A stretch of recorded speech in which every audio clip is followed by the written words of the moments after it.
It's the middle of the Holy Week where Christians from all across the globe pause to reflect on the death and resurrection of Jesus Christ. In this Lenten season, we urge you to meditate on living a life filled with purpose and positive impact. Welcome to another Wednesday edition of Jamaica Magazine. I'm your host, Adrian Atkinson. We have lots lined up in the show today, so do stay with us. We'll be right back.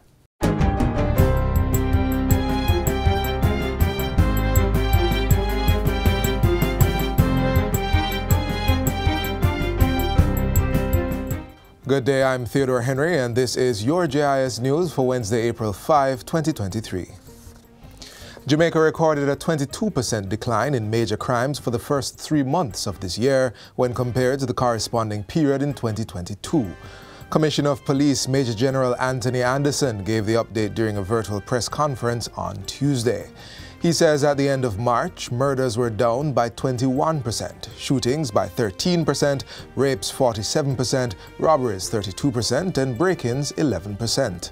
We, however, continue to see a shift in the attribution of murders, with a reduction in the gang-related murders relative to interpersonal conflict. As at March 31st again, gang conflicts accounted for 67% of these murders. Interpersonal conflicts accounted for 22%, while 4% occurred in the furtherance of other criminal acts, and 7% are still being determined. Major General Anderson says the Jamaica Constabulary Force will continue to partner with key agencies and provide its members with the support necessary to carry out their duties efficiently. As we continue to resource the force, implement our policing plans, and work closer with the communities, we have no doubt that people will begin to feel safer. The Commissioner is urging Jamaicans to continue working with the police and provide information to rid their communities of criminals. We have been seeing encouraging signs that communities are less willing to accept criminals in their midst. The strategy of our commanders and their teams to be closer to their communities and build relationships is working. We do not regard these efforts as an event, but as an ongoing part of our policing plan. Meanwhile, the police are also reporting that 658 charges have been laid against 353 persons for various offences under the new Firearms Act. Breaches of the Firearms Prohibition, Restriction and Regulation Act, which took effect in November 2022, will result in penalties ranging from 15 years to life imprisonment. Police Commissioner Major General Anthony Anderson says the force continues to work closely with the Office of the Director of Public Prosecutions, DPP, to secure convictions in these matters. He reveals that detectives from the JCF recently participated in a workshop with DPP Paula Llewellyn and her team, where the requirements under the Act were established and a common understanding reached. The Police Commissioner says the Firearms Act is a critical arsenal in the fight against the criminal ecosystem. By taking illegal firearms off the streets, we are making our communities safer and more secure. Minister of Tourism Edmund Bartlett is calling for public order to drive destination assurance and preserve Jamaica's tourism sector. The minister made the call during a consultation session with stakeholders from the St. James Destination Assurance Council held at the Montego Bay Convention Center recently. He says the issue of public order represents the single most critical area of destination assurance. Destination assurance is fully predicated on public order, and that the Ministry of Tourism and the tourism sector stand squarely behind the Ministry of National Security to secure and ensure public order in the public spaces of Jamaica. Minister Bartlett adds that the establishment of a Destination Assurance Council will include a team of competent players in the tourism industry who will ensure visitors have a safe, secure, and seamless experience. We wanted to understand how our partners appreciate the value of tourism as a driver of economic growth and sustainable development. We also wanted to have an understanding of how our players recognize the responsibility that they have in their space to ensure that the industry really does grow and thrive. The Ministry of Tourism's Destination Assurance Tour also included a marine view of Montego Bay, plus several stops on land at popular hotspots. Government has recommitted to increasing the budget for restoration work at the Cornwall Regional Hospital to the tune of $14.1 billion. $5 billion was originally programmed for the rehabilitation work, which began in 2019 and is being executed in multiple phases. Prime Minister Andrew Holness, who toured the site over the weekend, says the increased budget is necessary as there are several issues that only became clear as the project progressed. When you actually now start to strip the building and you begin to see all the cracks, all the concrete that is crumbling, all the steel that is rotting, all the issues, what you initially budget may not be what is the final cost. And that obviously was the case here, both in terms of the resources and in terms of the time. He adds that the hospital's rehabilitation required further specialized skills and talents which have been brought in to complete the reconstruction process that has entered Phase 3. This aspect entails internal works relating to constructing the operating theaters, offices and wards, as well as medical oxygen installation, piping and electrical features, among others. The completion date for Cornwall Regional Hospital's rehabilitation is March 2025. Work is also progressing on the Western Children and Adolescent Hospital being built on the compound of the Cornwall Regional Hospital. The hospital, which is the first of its kind in Jamaica and the Caribbean, will offer state-of-the-art services and facilities to the citizens of Western Jamaica. It will offer a wide range of services, and it will certainly improve the quality of life of our young people, our children and adolescents, certainly in terms of medical care and attention. The Prime Minister says this new facility could spark a new health industry where children and adolescents from around the region can come to access specialist health care in Jamaica. And finally, the Ministry of Education and Youth will be pushing for more mathematics specialists, particularly at the primary level. Acting Permanent Secretary in the Ministry, Maureen Dwyer, says there will also be more emphasis on science, technology, engineering and mathematics, STEM education, to help students develop key problem-solving skills. Mrs. Dwyer was speaking at a recent church service in observation of Mathematics Week. The importance of mathematics cannot be overemphasized, both at the national and the individual level. It has been observed that there is a strong correlation between the advancement in mathematics and the level of technology in any nation. And that's it for JIS News Today. I'm Theodore Henry. Thanks for watching.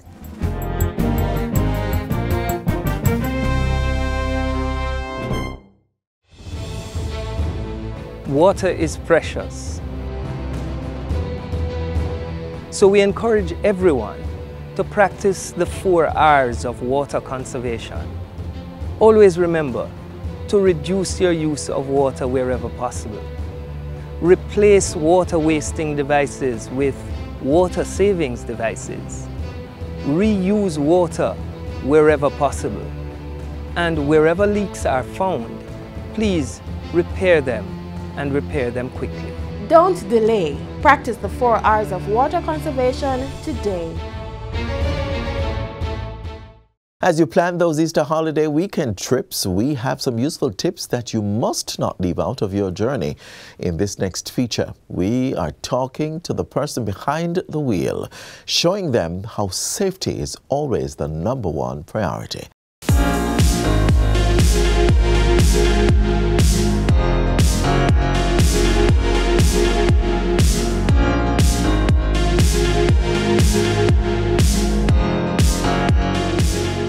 It looks like I'm all ready to go, but am I really? Yes, I'm doing all the right checks to make sure my vehicle is road ready. But what about everybody else? How do I get ready for them?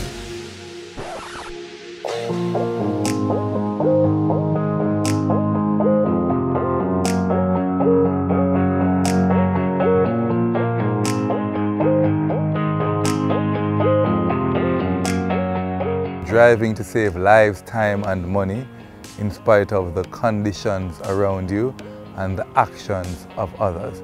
But in a nutshell, we want to ensure that, we leave our destination and we reach home safely without creating any harmful situation for any other road users.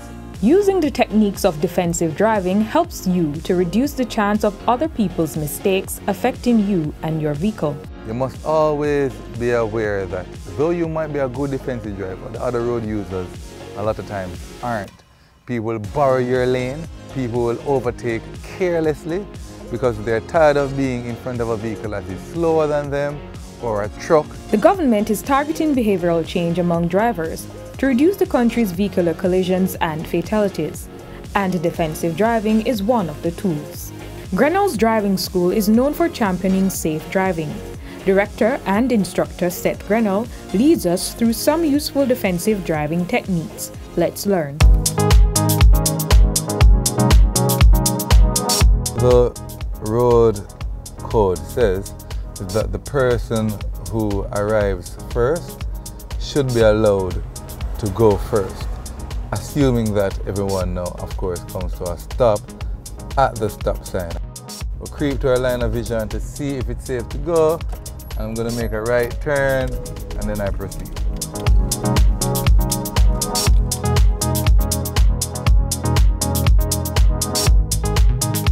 Using the cover and scan technique, when approaching an intersection, we usually want to shadow our brake, but most times what we do, we toot our horn, we don't slow down because we believe the horn will stop the person's vehicle pressing their brake for them. That's not the technique we should use. So when the light turns to green, we wait at least 2 seconds. Then we scan our intersection, ensure no one is running their light, and then we proceed safely. Alright, so we're on Hope Road, and this road slopes slightly downhill. So it's very easy for you to gather speed without even knowing. Now the speed limit is 50 kilometers per hour, but I can promise you, I am going 50 now, and you realize that people will be passing me with ease. Now, one of the biggest issues here is that people always crash into the wall right at waterfalls there. Now, there are adequate road signs. We can see the road signs, the backdrop, which speaks to caution or warning, and the left arrow bent like that means left bend. So caution, left bend. Now, if you do not slow down, there's even a recommended speed here, I promise you your vehicle will only try to go straight. You will not be able to maneuver the bend, and the wall shall meet you. So the road signs should be adhered to. Eager to learn, we quizzed Seth some more about other defensive driving techniques and how to deal with the narrow roadways, especially in rural Jamaica. Bumper-to-bumper collisions is one of the highest crashes that we have, especially in built-up areas. Within Kingston, we have a lot of built-up areas, people who are late, people who are impatient, and the closer you are to the vehicle in front of you, the more likely that if you are distracted, if you aren't really aware of the situation, you'll end up into the back of the vehicle. Even a sneeze.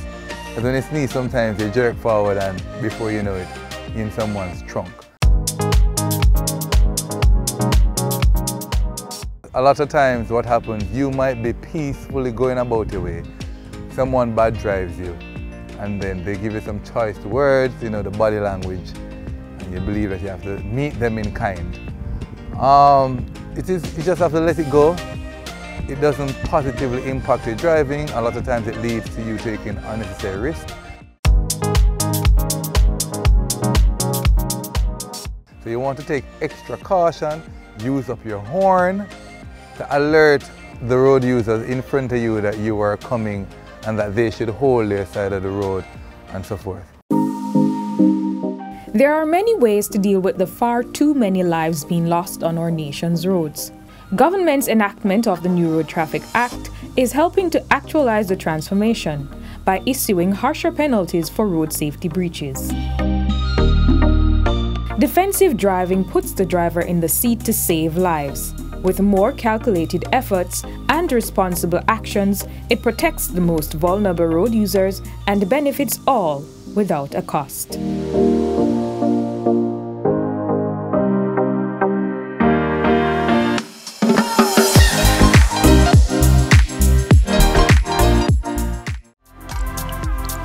Brethren, the road signs make the traffic environment safe. The green light means go. Red means stop. Amber also means stop. Yeah man, it don't mean you must speed up. And get this, even if the light's on green, when the traffic is thick, don't bother move off and block the intersection. And please, don't stop on a pedestrian crossing. Look out for children, the disabled and the elderly. Follow the signs so they all can arrive alive. Be a good road user.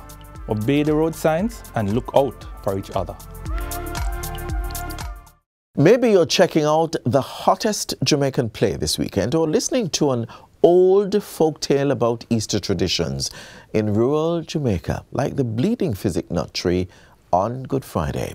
Whatever it is, I'm sure you will be tapping into the rich cultural heritage and the authentic creative identity of Jamaica. Find out more about the work to uncover the hidden potential in our vast cultural and creative industries.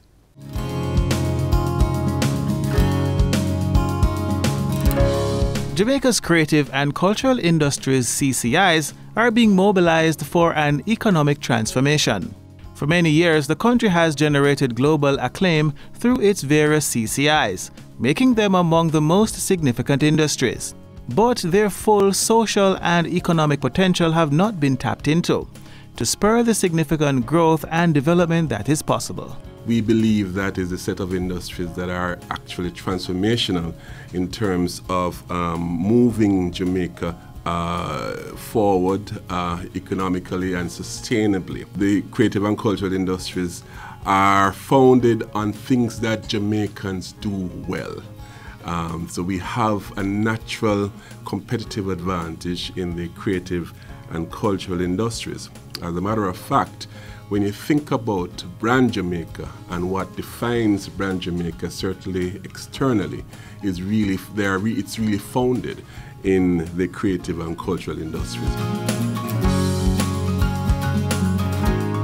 The cultural and creative industries are a group of industries that whose core, whose raw material is founded on intangibles, products of the mind. Visual arts, theatre, dance and performing arts, design, music, gifts and crafts, advertising and marketing, media, festivals, fairs, and film, cultural heritage, television, broadcast, digital media, fashion, culinary, museums, galleries, and libraries.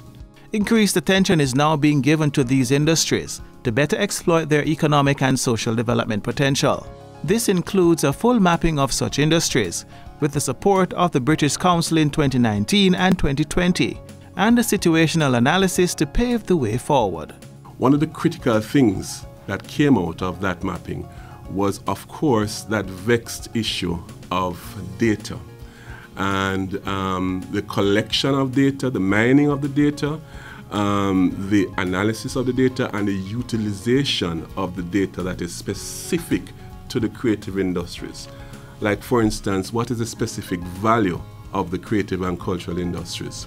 How many persons are employed specifically in the creative and cultural industries, and what is the value of their contribution to the GDP. The UNESCO-funded Mapping Jamaica's Cultural and Creative Industries project estimates the contribution of Jamaica's CCI to be 5.2% of the country's GDP. The report from that mapping also indicates 2.2 billion Jamaican dollars, or about 14 million US dollars in revenue being generated annually by CCIs, which are estimated to account for 3% of total employment. We have not monetized sufficiently the creative industries to be the rich superpower that they can make us, that they can create for us in Jamaica. The Jamaica Business Development Corporation, JBDC, in partnership with the Statistical Institute of Jamaica Statin, further embarked on a national project to validate the country's CCIs. That will give us a specific value of the industry, what's the contribution to GDP, what's the contribution to employment in particular. It will also give us some sub-data as well, like the value and importance of some of this to some social development as well. And it also will give us specific recommendations for the sector. For it to continue, we need to sensitize person what information do we need to keep going forward with this. When you're asked for the information, please provide the information at a detailed level, because in order to derive the value added, it's not just the sales or what income they're generating. We have to take from that cost. So we would love to get the information. The expectation is that Statin will consistently collect data to allow for ongoing understanding of the value and contribution of these industries. Mapping the return on investment, allowing government really to strategically and in a structured way decide on how it is that you're going to invest in both the demand side and the supply side of the chain of the creative and cultural industries, so that we can now plot real development and measurable development path for the cultural and creative industries. We believe that there's huge potential for wealth creation, for employment from the creative industry sectors that is just untapped presently. That's round one. We also believe that there is investment that is waiting to happen in the sector, as long as we can get a sense, investors, they want a sense of exactly what they're investing in and what the potential returns on those investments are.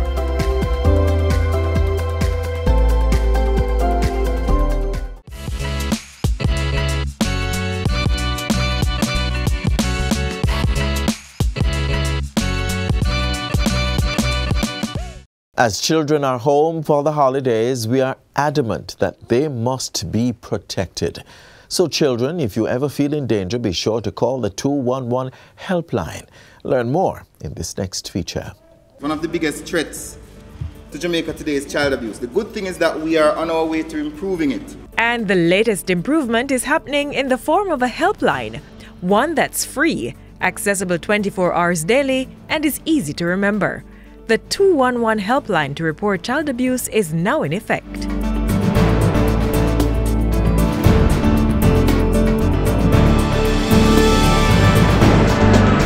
The Child Protection and Family Services Agency CPFSA has renewed its efforts to have a 3-digit telephone number to replace the existing 10-digit line 888-PROTECT, assigned to the National Children's Registry, the NCR. The NCR operates as the main point of contact for persons making reports of child abuse, neglect, and missing children. It also handles reports of child trafficking, which is handled by the National Task Force Against Trafficking in Persons, NATFATIP. But why was it so important for this renewed call to take effect, and why now? We have always thought it would be easier if we have a 3-digit number that children could easily remember. Now, in 2020, when we were all affected by the COVID-19 pandemic, we saw a significant reduction in the number of reports coming in. We did not believe that it was a case where children are not being abused, because most abuse takes place in the homes. So we wanted to reach out to children. At that time, we were pushing our WhatsApp line. We were saying to children, if you feel unsafe, if you feel at risk, you can reach out to us on WhatsApp, because WhatsApp is free. And of course, we're encouraging persons to call our 888-PROTECT number. But you'd appreciate that 888-PROTECT is not so easy to remember, especially for young children. The time was right for us to launch a 3-digit line that would be easy for children to remember, easy for everybody to remember. Still, the 888-PROTECT helpline has been in effect for quite some time now. So, what exactly will this new 211 line mean for its operation? So, the 888-PROTECT number is still in operation. What we actually did was put the 211 onto the 88-PROTECT, if that makes any sense. So, if you call either number, they both terminate at the same place. So So the calls will come into the same lines. But what we're hoping is that as time progresses, more and more persons will become aware of 211, and we will eventually phase out the 888 Protect. And here's the best part about this new response to child abuse. There are designated officers who are armed with the right toolkit to manage these calls. So we already had a system at the National Children's Registry for manning the 888 Protect line. In addition to 888 Protect, we had a number of other lines that persons could call. So what we did was just to boost that system to ensure that when the calls come into 211, we would be able to handle them. So we have a set of trained registration officers. They're social workers, who are equipped to handle the calls when they come in. They're trained in how to handle various types of callers. They're trained with skills of assessment, and they would do the necessary referrals to the investigating partners. These partners are required to initiate an investigation and provide the NCR with an update within 3 months. Furthermore, the NCR's contact center will be expanded to provide immediate psychotherapeutic response for children who may call for help. This is being done under the Public Sector Modernization Program through the ICT Expansion Program currently being rolled out by the Ministry of Finance's Transformation and Implementation Unit, TIU. Anyone in Jamaica, Madam Speaker, can take up their phone and dial 211. Youth can be a partner in carrying the message to rescue our children. And we do mean anyone, from any network, at any time. We actually, met with the telecommunications providers, came to some agreement, and this is how we'll be proceeding in the interest of the nation's children. So the 211 is completely free, regardless of what network you're calling from. Our nation's children are our priority, and this is being reflected in the CPFSA's targeted programs and services to respond effectively to the needs of vulnerable children and their families. The 211 helpline is just the latest step in the right direction. If you know of or suspect that a child is being abused, reach out to the CPFSA or call 211.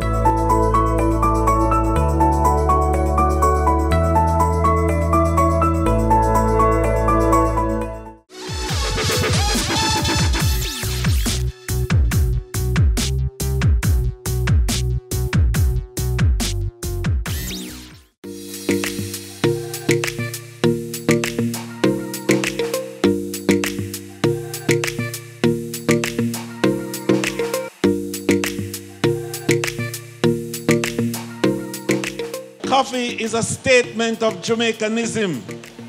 Blue Mountain Coffee, there's nowhere in the world that you have Blue Mountain Coffee but Jamaica. So in order to experience it, you have to come to Jamaica.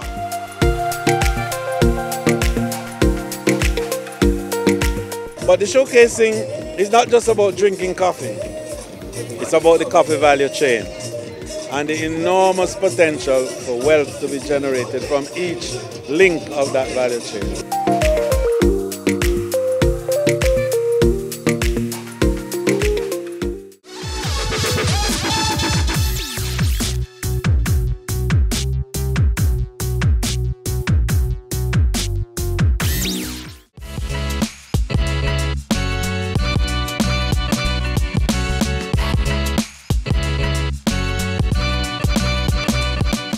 We wish you a safe, peaceful and holy Easter.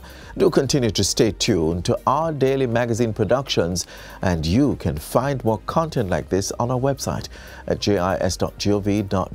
You can also send your feedback on today's show or any of our programs via email to Jamaica Magazine at jis.gov.jm. On behalf of the entire production team here at the JIS, I'm Adrian Atkinson. Pleasant viewing, and thank you so much for watching.